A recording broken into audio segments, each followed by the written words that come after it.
All right, everyone. The German government is doing what was predictable and what is clearly wrong. A scant understanding of history is all you need to understand why this is particularly a bad idea, particularly in the nation of Germany.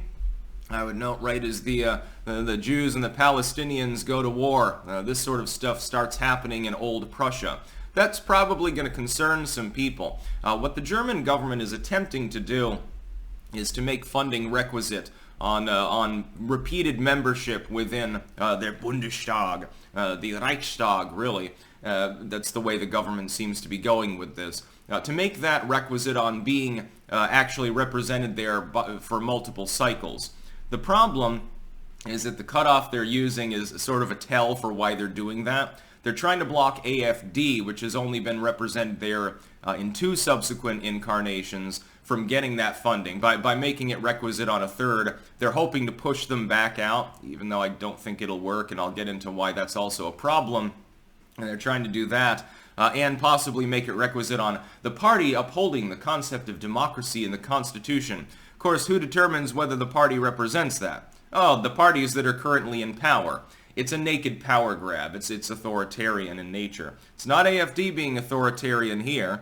It's the so-called centrist parties that are currently running Germany with their coalition.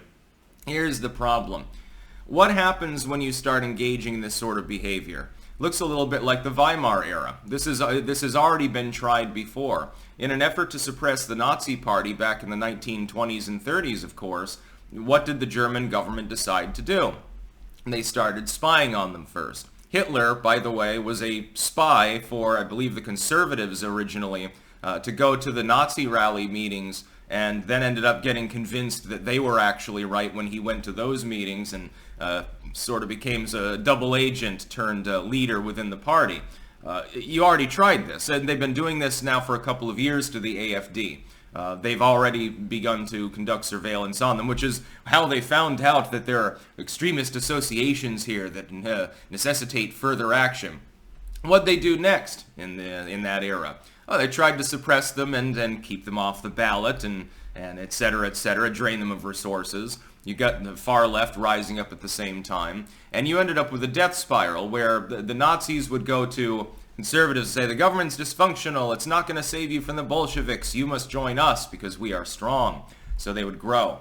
As they grew, the communists would go to the so-called center left and say, the old left isn't going to defend you against these fucking Nazis. They're crazy, a bunch of stormtroopers.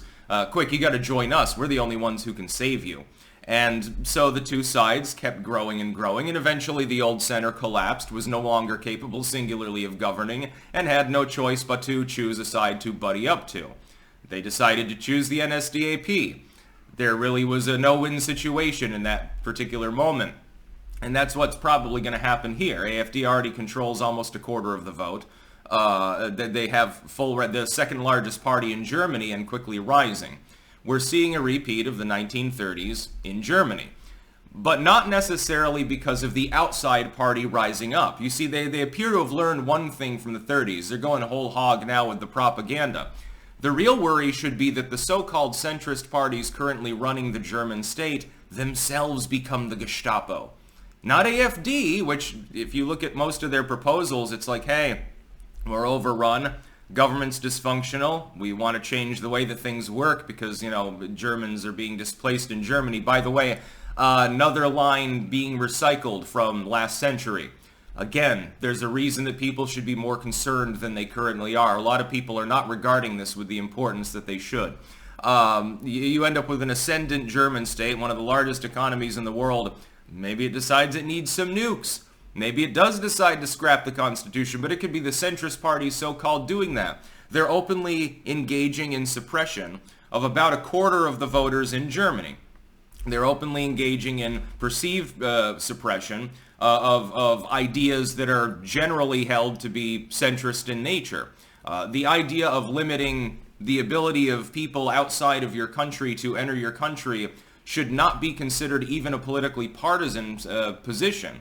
But for some reason, somehow in the last century, a lot of Western countries have gotten it in mind that you're somehow a Nazi or backwards, that you're like a hominid ideologically, if you believe that the people who are actually supposedly represented by the government under a populist banner should actually be represented because they're paying into that system.